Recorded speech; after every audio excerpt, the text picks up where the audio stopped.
Alright, this is a voiceover. I lost a video, so this is my Hyper Tough Impact drill.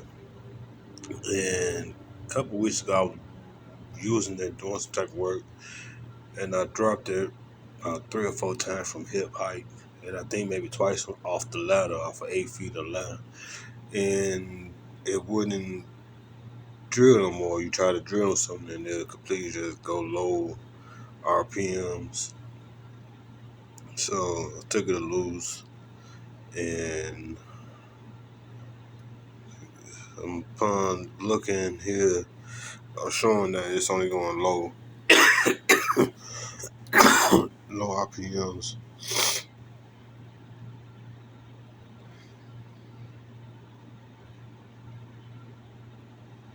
I'm talking about the gears and everything look good.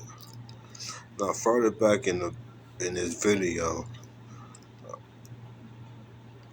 I showed where I'm gonna check all the wires and everything, and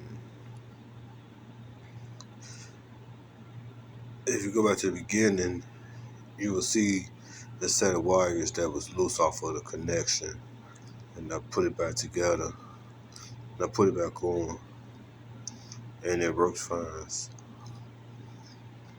Yeah, I don't know what I'm saying here, but it's something about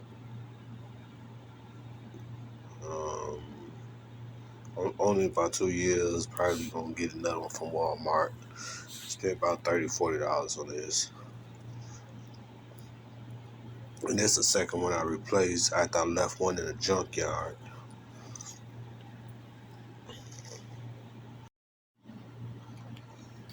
This is where I realized that a wire was hanging. That set of wires on this board here, it was low. So I pressed down on it and pulled the trigger, and it went back to its regular RPM, the torque that it's supposed to be at. And I kept trying it before I put it back together to make sure that that was what the problem is. And upon doing this, it actually worked. So the whole time, wasn't nothing wrong with the motor. It's just that the sets of wires here came loose. Right there, those came loose. It came about the pin or the connection. So just push it back down, put it all back together, and it worked. No wire, no other wires loose.